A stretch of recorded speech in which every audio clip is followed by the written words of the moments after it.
Disclaimer, this video is for education purposes only. Ang pangalan, tauhan, lugar o pangyayari ay pawang katang-isip lamang at hindi totoong nangyari sa totoong buhay.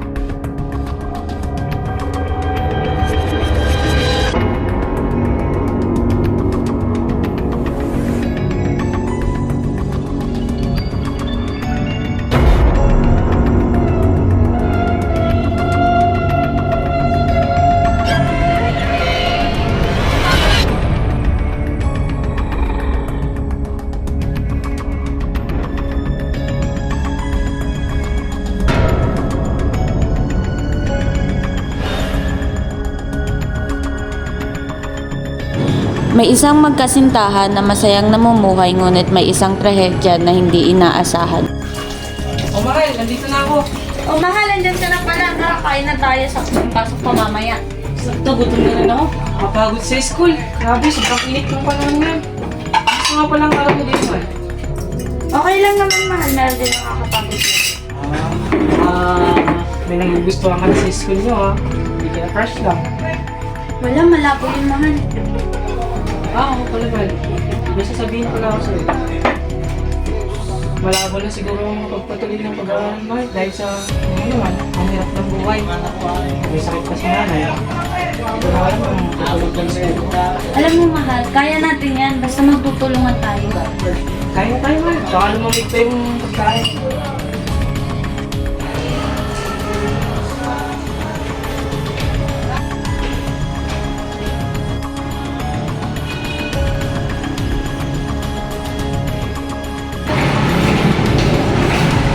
Mahal, pasok na ako, ah. Mahal, sige, ingat ka. Galingan mo. Huwag mo munang isipin yung mga problema mo. Kaya natin yan.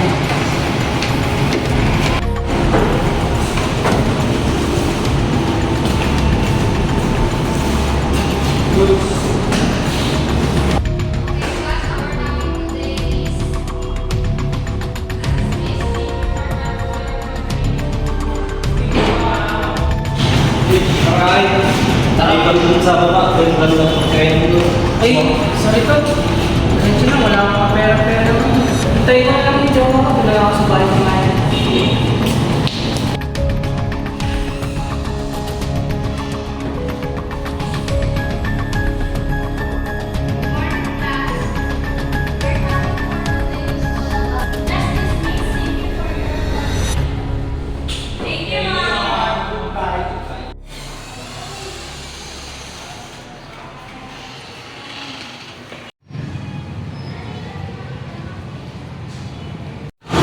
Mahal, kung mag-isa ka ba din mo kasama yung mga tropa mo? Nag-iarap sila ng bahay. Alam mo, wala akong pera. Wala na lang sa bahay. Pagluto na lang.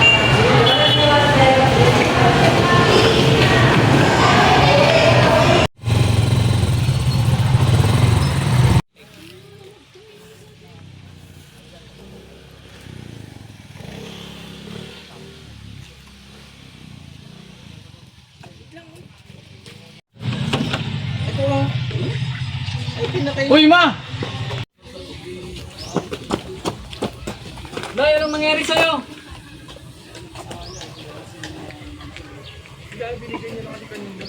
Hello, Kuya. Emergency, kailangan ka dito sa bahay. Si nanay nahimatay. Uy, Bardo, bakit ka napatawag? Po, anong nangyari kay nanay? Ha? Nahimatay? Sige, papunta na ako dyan. Hintayin mo ako.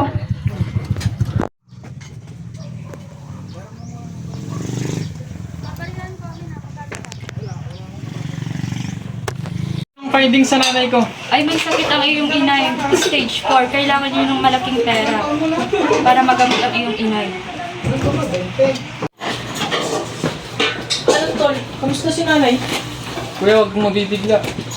May stage 4 cancer si nanay. Kailangan natin ng malaking pera para mapagamot siya. Ganun ba? Oo. Sige, ako bahala. Oh, mahal, nandyan ka na pala. Ba't bigla kang nawala kanina? Kamusta ka, mahal? Mahal, ba't di ka sumasagot? Ba't parang balisa ka? May problema. Si Inay kasi may sugod sa hospital. Ang findings ng doktor may stage 4 na cancer. Kailangan ng malaking pera. Hindi ko alam kung saan kukunin. Alam mo naman, ang hirap na ng buhay natin. Magdag na yung problema na ganun. Shot. Cheers, cheers! Ikaw, Insan, di ka pa umiinom kanina ka pa. Uy, gago, may bisita oh. Ay, mga kaibigan ko pala, pre. Si Penelope, tapos si Janil. Ayun! Ikaw muna, ganyan. Hilig ka pala sa Alcabins. Mga tropa yan ni Insan. Lalaki pa sa akin ito.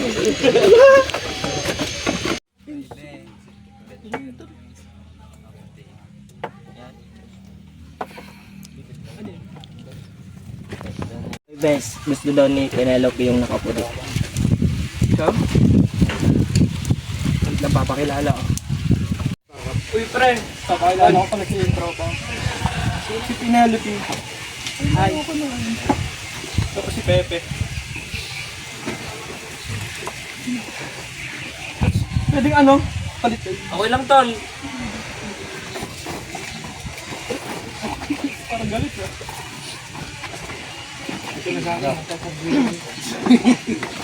Cut! 10, 20, 30, 40, 50. Ben, bakit parang tulala ka dyan? May problema ba? Meron. Kailangan ko silang malaking pera. Bili na kayo, Nasa tol. hospital yung nanay ko. 50 yan. Na cancer. Tol, di ko nga alam kung saan ako kukuha na. Ang hirap na mabuhay. Ano ka? Ano ka ba? 5 yan. Sagot ko na yan.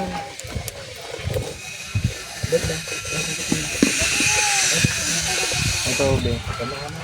Dami mo naman pera. Hindi, okay lang yan, Ben. Sure ka ba dito? Oo, ba okay. Sige, maraming salamat ha. Makakanto pala yung number mo. Tol, shot mo lang. Tigas na ng ice, oh. 0965 481. Ikaw na, Ben. Ay, tol, shot nyo na. Tol, shot mo na, tol. Sige, tol. Mali pa po. Ano?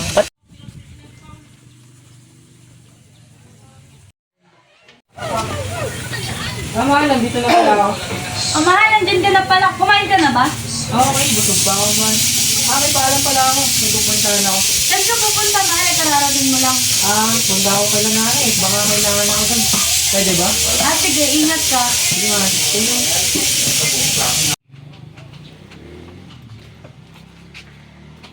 Ang hindi alam ni Maria ay makikipagkita pala talaga si Pepe kay Penelope. Kanina ka pa ba naghihintay ko? Oo, Ben. Ganun pa ako dito. Saan ba tayo pupunta? Tara, mag-di. Basta sama ka lang sa akin. Tara na.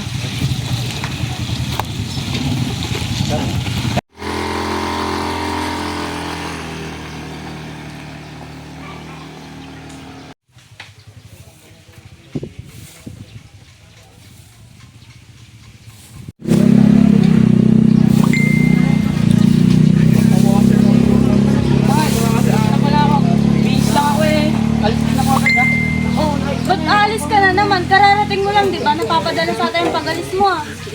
Kailangan mo ako sa kay nanay. Sa pagkakaalam ko, nandun naman yung kapatid mo para mag-asikaso sa magulang nyo, ah. Alam ba, ang ganda naman ng place na napili mo. Solong-solo. Tahimik ba? Basta ikaw, babe.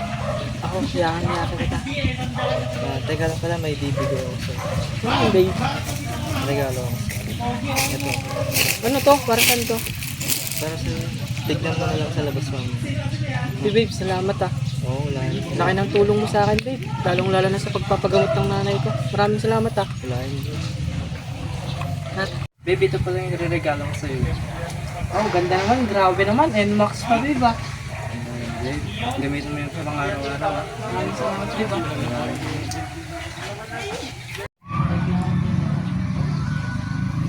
Nga pala, napapansin ko, bakit busy ba kayo sa school? Madalas kasi yung paglabas-labas mo, eh.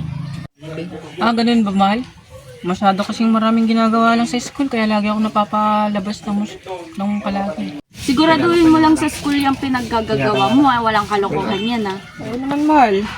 Sige lang, mahal. Wait lang, magsisiyat lang ako ah. Saglit.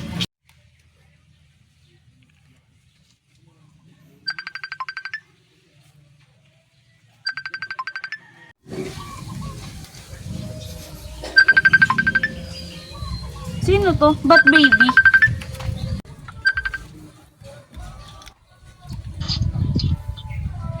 Hello, Pete.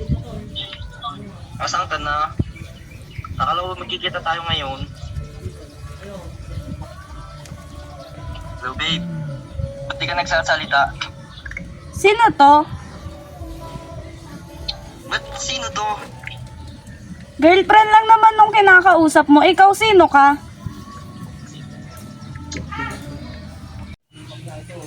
Hello, babe. Akala ba magkikita tayo ngayon? Nasaan ka na, babe? Babe?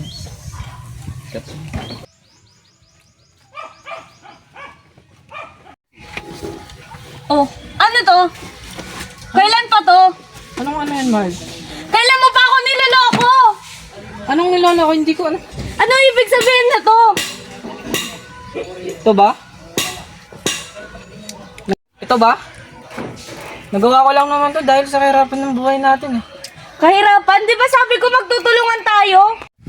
Alam mo naman na na-hospital si nanay, di ba? Kailangan natin yung pera. Wait na! Hindi sapat na rason yan para magloko ka. Sabi ko di ba magtutulungan tayo? Bigyan mo pa ako ng isang chance. Magbabago na ako, iiwan ko na siya. Yung baklang yan o ako! Hello, babe. Pwede ba tayong mag-usap ngayon? Sa dating tagpuan sa park? May sasabihin lang akong importante sa'yo.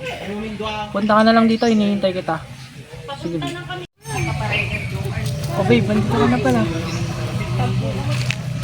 May importante nga pala akong sasabihin sa'yo. Mga rin, babe eh. May sasabihin din sana ako sa'yo. Sino yung babae sa sa cellphone mo, babe? Kaya nga ngayon, dapat kitang kausapin eh. Pasensya ka na, babe. Pero kailangan na tayong maghiwalay. Nalaman na kasi ng girlfriend ko na meron tayo at ikaw. Naaawa na ako sa kanya. Hindi pwede. Ang dami ko nang naitulong sa'yo, babe. Binuhay na kita. Tapos ganito gagawin niyo sa akin. Babe, sorry na talaga. Hindi. Pasensya ka na talaga, babe.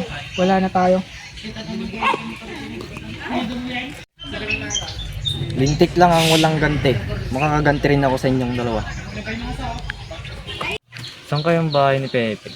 Sa wakas Nang malaman ni Penelope ang lahat, doon na rin siya nagkaroon ng matinding galit kay Pepe at doon nagsimula ang kanyang plano.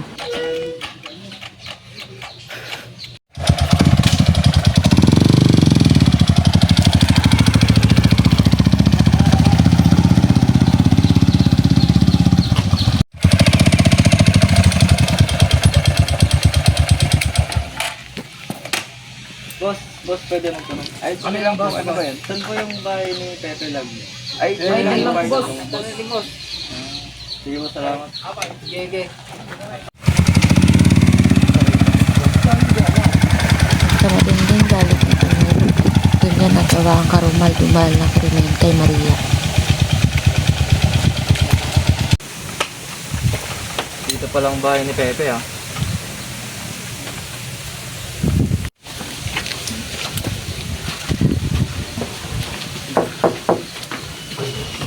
Good afternoon, ma'am. Dito po ba nakatira si Mr. Pepe? Good afternoon po. Dito po siya nakatira. Ano pong kailangan niyo? May delivery po para sa kanya. Wala naman po akong alam or wala po naman siya naibili na may delivery. May surprise po kasi para sa kanya. At sino po ba kayo? Delivery rider lang po. Kaano-ano mo po, ma'am, si Mr. Pepe? Ako po yung girlfriend ni Pepe. Pwede po bang pumasok para may ready na po yung sorpresa para sa kanya? Sige po, pasok.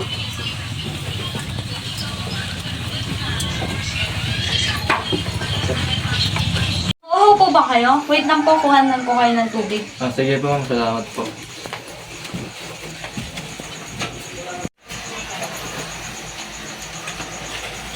Sa wakas, makaganti na rin ako sa kanya.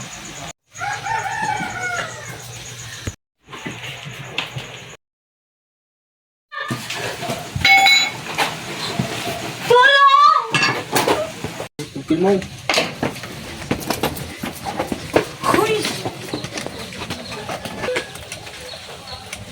Go! Tulong! Tulong! Tulong! Tulong! Tulong!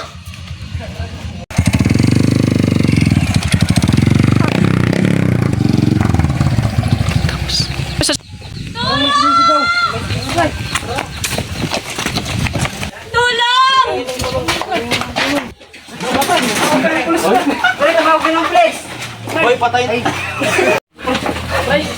Tol, tawag din ng pulis.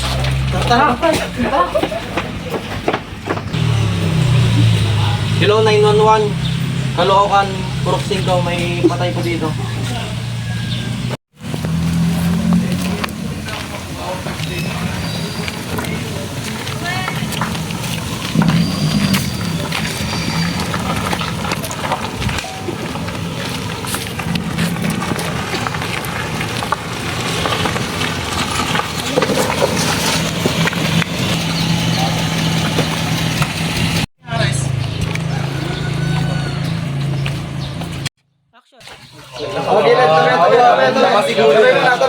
Nangyari dito? May narinig lang po namin humihingi ng tulong tapos nadatnanan po namin nakahilata.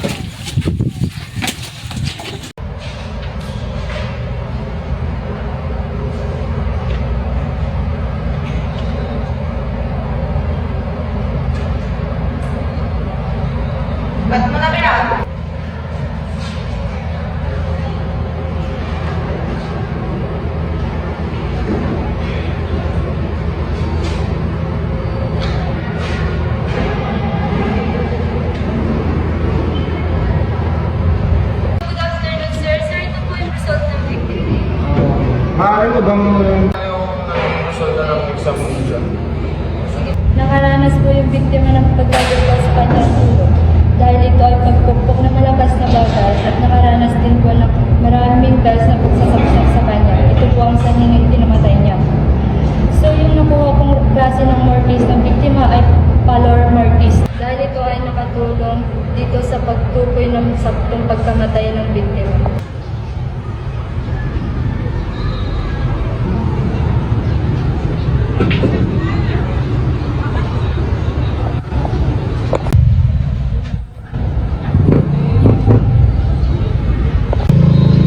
Sir, nakita ko po yung suspect dito. Positive, andito po siya. Sige sir. Oh, hello. Oh, sige, pupunta na. Copy. Ito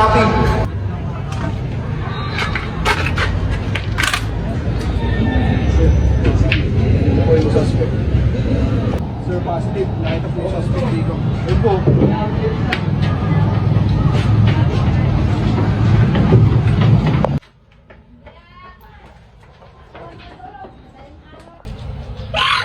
Tumigil ka dyan eh.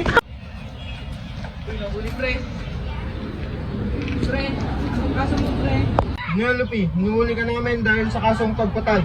Ikaw ay may karapatang manahimik o magsawalang gibo. Ano man ang iyong sabihin ay maaaring gamitin pabor o laban sa iyong anumang hukuman. Ikaw ay mayroon din karapatang kumuha ng abogado na iyong pinili. Kung wala kang kakayahan, ito ay pagkaloob sa iyong pamahalaan.